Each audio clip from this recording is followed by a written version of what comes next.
अस्सलाम वालेकुम वरहमतुल्लाह। My name is Mohammad हारून। बेटा आज के इस लेक्चर के अंदर हमने डिस्कस करना है ग्रुप क्रैनिएटा। लास्ट लेक्चर के अंदर हमने फाइलम कॉर्डेटा को डिस्कस किया था कि दो ग्रुप में हमने क्लासीफाई किया। एक है हमारे पास ए क्रैनिएटा और दूसरा है ग्रुप जो हमारे पास था वो क्रैनिएटा। ए क्रैनिएटा वो उसमें तमाम एनिमल्स आते हैं जिनके अंदर क्रैनियम यानी कि ब्रेन बॉक्स मौजूद ना हो। और जो आज का लेक्चर है क्रैनिएटा, क्रैनिएटा उन एनिमल्स को कहते हैं जिनके अंदर ब्रेन बॉक्स मौजूद हो यानी कि क्रैनियम मौजूद हो। क्रैनियम किसे कहते हैं? ये खोपड़ी जो है ना जिसके अंदर दिमाग हमारा बंद है, इसको क्रैनियम कहा जाता है। इसका दूसरा नाम है ब्रेन बॉक्स। तो वो एनिमल जिनके अंदर क्रैनियम मौजूद हो यानी कि ब्रेन बॉक्स मौजूद हो उनको हम ग्रुप क्रैनिएटा के अंदर फर्दर क्लासीफाई करते हैं। तो प्रेजेंस ऑफ क्रैनियम की वजह से इसको नाम दिया गया है क्रैनिएटा। इसके अंदर सिर्फ एक ही सब फाइलम आता है बेटा भाई, वो है हमारे पास वर्टिब्रेटा। तो ग्रुप क्रैनिएटा का एक ही सब फाइलम है वर्टिब्रेटा। और वर्टिब्रेटा को ये नाम हमने क्यों दिया है? प्रेजेंस ऑफ वर्टिब्रल कॉलम, क्योंकि इन एनिमल्स के अंदर वर्टिब्रल कॉलम जिसे रीढ़ की हड्डी भी कहते हैं उसकी मौजूदगी की वजह से इसको नाम दिया गया है वर्टिब्रेटा का। इसके बाद फर्दर हम क्या करते हैं, वर्टिब्रेटा को आगे फर्दर क्लासीफाई करते हैं। तो क्लासिफिकेशन की जो क्राइटेरिया है वो डिफरेंट है। पहला क्राइटेरिया ये है कि हमने इसको दो फर्दर जो है सुपर क्लासेस के अंदर डिवाइड किया है डिपेंडिंग अपॉन जॉ बोन्स। इसको ये हम जबड़े कहते हैं ना, जॉज कहते हैं। जॉज की वजह से, जॉज की प्रेजेंस और एब्सेंस की वजह से हम क्या करते हैं, इसी जो सब फाइलम है वर्टिब्रेटा इसको दो ग्रुप में क्लासीफाई करते हैं। फर्स्ट वन है हमारे पास एग्नेथा, इसको ए नेथा भी पढ़ा जाता है, एग्नेथा भी पढ़ते हैं। और दूसरा जो हमारे पास सब ग्रुप है बेटा वो है ग्नेथोस्टोमेटा या नेथोस्टोमेटा। वैसे ये हम इसको सुपर क्लास कहते हैं। क्लियर? तो ए नेथा के अंदर जितने भी एनिमल्स आते हैं सब के सब जॉलेस हैं, जॉलेस यानी उनके अंदर जॉ बोन्स मौजूद नहीं है। तो इसमें दो क्लासेस आती हैं, सुपर क्लासेस है हमारे पास। क्लासेस है, क्लास मैग्जिनी आती है और सिफेलोस्पाइडोमार्फी। मैग्जिनी के अंदर हम बात करते हैं हैग फिशेस की, और जो सिफेलोस्पाइडोमार्फी है इसके अंदर हम बात करते हैं बेटा लैम्प्रेस की।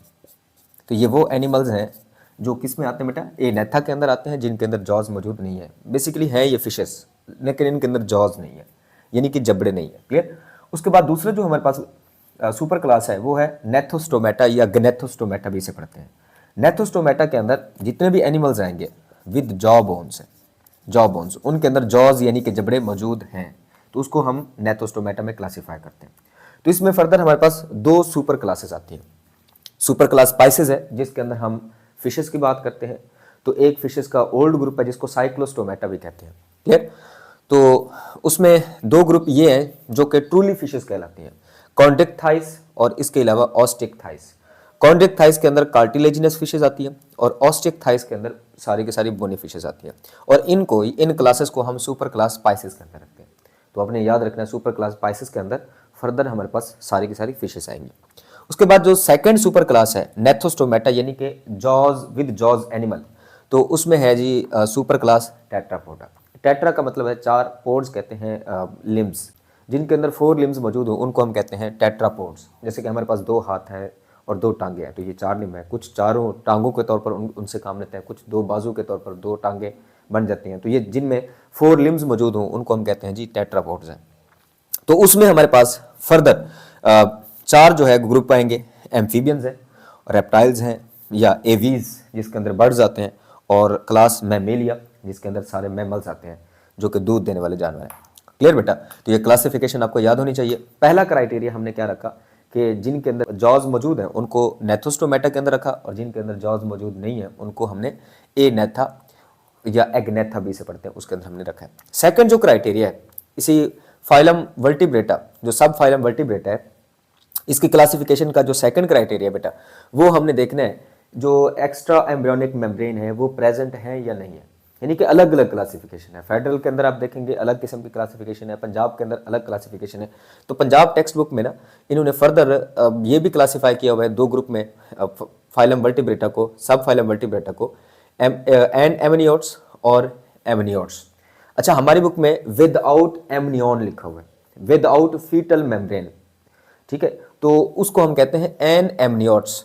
और इसके अलावा एमनियोट्स में वो आएंगे जिनके अंदर फीटल मेम्ब्रेन है। तो ये दो जो ग्रुप लिखे हुए हैं ना, इनमें अक्सर स्टूडेंट जो है वो क्लियर नहीं कर पाते कि इसमें फीटल मेम्ब्रेन किन में नहीं होगी और इसके अलावा फीटल मेम्ब्रेन किस में मौजूद होगी।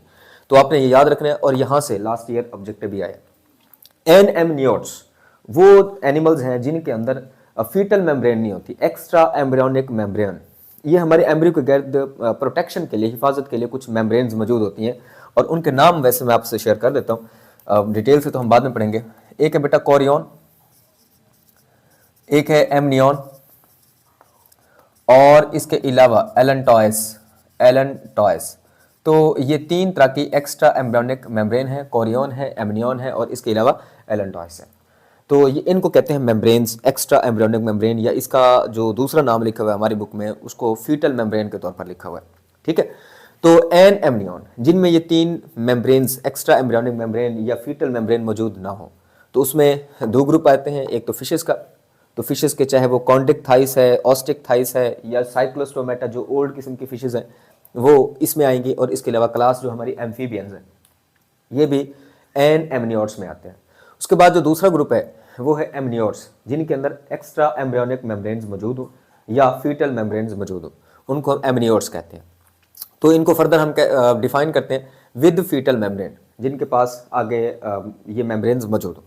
तो इसमें फर्दर हमारे पास ग्रुप है क्लास रेप्टिलिया, एवीज जिसके अंदर बर्ड्स आते हैं, और इसके अलावा मैमेलिया जिनके अंदर मैमल्स आएंगे इंक्लूडिंग ह्यूमंस। सब फाइलम वर्टिब्रेटा की जो क्लासिफिकेशन हमने की है उसमें हमने देखा था कि सबसे पहले सुपर क्लास पाइसेस है, यानी कि फिशेज आ रही हैं।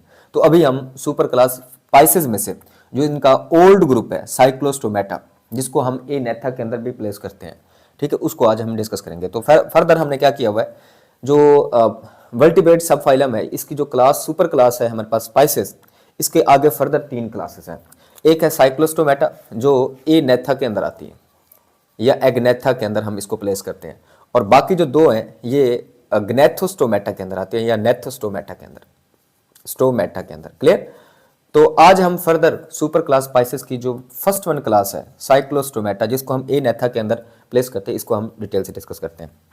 तो साइक्लोस्टोमेटा ये एक ऑब्जेक्टिव की लाइन है, मोस्ट प्रिमिटिव वर्टिब्रेट। ये जॉलेस है क्योंकि हमने इसको ग्रुप एग्नेथा के अंदर रखा हुआ है, जिनके अंदर जॉज मौजूद नहीं है, तो इस लिहाज से हम कहते हैं ये जॉलेस है। ये सारे के सारी जो इसमें फिशेज आ रही हैं वो पैरासाइटिक इन नेचर है। क्लियर? यानी कि दूसरों से खुराक लेने वाली हैं। सुपर क्लास साइक्लोस्टोमेटा के अंदर फर्दर हमारे पास 2 क्लासेज आती है, क्लास मैग्जिनी है और इसके अलावा क्लास सिफेलोस्पाइडोमार्फी है। तो क्लास मैग्जिनी के अंदर हम हैग फिशेस की बात करते हैं, और इसके अलावा सिफेलोस्पाइडोमार्फी के अंदर लैम्प्रेस की बात करते हैं। तो ये फिशेस की तरह के ही जानवर हैं, यानी कि मान लें ये फिशेज ही हैं, ओल्ड फिशेस हैं जिनके अंदर जॉज मौजूद नहीं है। तो इनकी जनरल कैरेक्टरिस्टिक क्या होंगी, वो जनरल कैरेक्टरिस्टिक आप लोगों को अच्छे तरीके से याद होनी चाहिए। शॉर्ट क्वेश्चन के लिए ये सवाल आ सकता है। इनकी बॉडी जो है ईल लाइक है, लॉन्ग एंड ईल लाइक, यानी नोकीले टाइप की है, यानी दोनों साइडों से आपको इस तरह नोकदार या पॉइंटेड नजर आएगी, तो हम कहते हैं ये ईल लाइक है। क्लियर? इनके अंदर स्केल्स एब्सेंट है। अब हमने पढ़ा हुआ है कि स्केल्स क्या होते हैं। जो फिशेज है ना, फिशेज की बॉडी के ऊपर ना एक छोटे छोटे ऐसे टुकड़े से बने हुए होते हैं, और हम इसको एक्सोस्केलेटन के तौर पर मानते हैं। तो इनके अंदर वो जो स्केल्स हैं बेटा वो एब्सेंट है। नो पेयर्ड अपेंडेजेस, इनके पास पेयर्ड अपेंडेजेस नहीं है। जैसे कि आपके पास आर्म है, लेग्स हैं, ये पेयर्ड फॉर्म में होती है ना, या फिशेस के अंदर जो हम स्केल्स की बात करें, फिन्स की बात करते हैं, वो फिन्स जो है पेयर की फॉर्म में होते हैं। लेकिन इनके पास पेयर्ड जो अपेंडेजेस हैं मौजूद नहीं है। ऑब्जेक्टिव के लिए लाइन याद रखेंगे। और इनका जो स्केलेटन है कार्टिलेजिनस है, या हम दूसरा नाम देते हैं फाइब्रस स्केलेटन। फाइब्रस स्केलेटन भी इनका हो सकता है। अच्छा, इनके पास वेंट्रल सक्टोरियल माउथ, सक्टोरियल का मतलब होता है सक करना, किसी चीज़ को चूसना, यानी कि इनके ना सकिंग टाइप का माउथ होता है, ठीक है, जो आगे से हॉल होता है। ये किसी चीज़ के साथ ऐसे फौरन अटैच हो जाते हैं। और ऊपर ना 2 रोज ऑफ टीथ भी होते हैं, वो दांत लगे होते हैं, क्योंकि ज़ाहिर बात है ये पैरासाइटिक है, दूसरों से खुराक जो है इन्होंने एब्जॉर्ब करनी है, इसलिए इनका जो माउथ है सक्टोरियल है, फौरन ऐसे चिपक जाता है। और 2 रोज ऑफ टीथ है जो आगे पंक्चर करने का काम करती हैं, फिर उसके बाद ये ब्लड को सक कर सकेंगे। इनके पास जो हार्ट है विद 1 ऑरिकल, सिर्फ एक जो है ऐसे समझे 8 है, सिंगल चैम्बर है। इनके पास 6 to 14 पेयर ऑफ गिल्स है। ये ऑब्जेक्टिव की स्टेटमेंट है, ये आपको याद होनी चाहिए। तो हमारे पास ओवरऑल जो साइक्लोस्टोमेटा यानी ओल्ड फिशेज जो है, इनके अंदर 6 से 14 तक जो है वो पेयर होते हैं गिल्स के। ज़ाहिर बात है जो पानी के अंदर रहने वाले जानवर हैं, सांस लेने के लिए लंग्स का इस्तेमाल तो नहीं करते, वो गिल्स का ही इस्तेमाल करते हैं। इसके बाद नेक्स्ट वन है डाइजेस्टिव सिस्टम, लैक स्टोमक। ये इंपॉर्टेंट पॉइंट है, ये ऑब्जेक्टिव के लिए आप याद रखेंगे। इनके डाइजेस्टिव सिस्टम में स्टोमक नहीं है। वजह क्या है? क्योंकि ये चंक की फॉर्म में तो खुराक नहीं लेकर जा रहे, ऑलरेडी किसी का ब्लड सक कर रहे हैं, तो ब्लड के अंदर डाइजेस्टेड फॉर्म में सारी खुराक पड़ी हुई होती है, इसलिए इनको स्टोमक की ज़रूरत नहीं है। क्लियर? तो वहाँ पर डाइजेस्टेड फूड इनको आसानी से मिल जाती है। नेक्स्ट वन जो हमारे पास, अगर हम इनके रिप्रोडक्शन की बात करें तो लैम्प्रेज यूनिसेक्सुअल है, ये ऑब्जेक्टिव की स्टेटमेंट है। ठीक है, यानी कि इसमें मेल और फीमेल अलग होंगी। और जबकि जो हैग फिशेज हैं वो बाइसेक्सुअल हैं, या इसके लिए लफ्ज़ हार्मेफ्रोडाइट भी इस्तेमाल होता है। तो ये इंपॉर्टेंट ऑब्जेक्टिव है, ये आपको याद होनी चाहिए। इनके पास जो फर्टिलाइजेशन है एक्सटर्नल है, यानी कि मेल और फीमेल अपने गैमीट्स पानी में रिलीज करेंगे और फिर उसके बाद उनकी फर्टिलाइजेशन होगी। तो एक्वेटिक इन्वायरमेंट में ज़्यादातर एक्सटर्नल फर्टिलाइजेशन होती है। लॉन्ग लार्वल स्टेज है इन लैम्प्रेज। अच्छा, लार्वल स्टेज हैग फिशेज में नहीं होती। नो लार्वल स्टेज आप लिख लें, नो लार्वल स्टेज इन हैग फिशेज, इन हैग फिशेज। हैग फिशेज में नहीं है बेटा, ये याद रखना। सिर्फ और सिर्फ लैम्प्रेज के अंदर लार्वल स्टेज होती है। और ये भी याद रखनी है, इनमें वर्टिब्रा कॉलम नहीं है, बल्कि नर्व कॉर्ड जो है परसिस्टेंट है। ज़्यादातर ये एक रूल आपने जो भूलना नहीं है, जिन जानवरों का जो स्केलेटन बोन्स का बना हुआ है, हड्डियों का बना हुआ है, उनके अंदर तो वर्टिब्रल कॉलम रिप्लेस हो गई है, और जिनका कार्टिलेजिनस है, कार्टिलेज का बना हुआ स्केलेटन है, उनमें नोटोकॉर्ड एक स्पोर्टिंग के तौर पर स्पोर्टिंग रोल वहाँ पर प्ले कर रही होगी। तो ये आज का हमारा लेक्चर था, जिसके अंदर हमने ग्रुप क्रैनिएटा का जो सब फाइलम वर्टिब्रेट है, उसमें से हमने सुपर क्लास स्पाइसेस की जो फर्स्ट वन क्लास है साइक्लोस्टोमेटा, इसको डिस्कस किया। इंशाल्लाह नेक्स्ट लेक्चर के अंदर हमने जो ऑस्ट्रिक्स थाइस और कैंड्रिक थाइस है, इनके दरमियान फ़र्क है, यानी कि कार्टिलेजिनस फिशेज और बोनी फिशेज में हमने डिफरेंस के फॉर्मेट में अगले टॉपिक को डिस्कस करना है। आज के लिए बस इतने ही है, इजाज़त दीजिए, अल्लाह हाफ़िज़।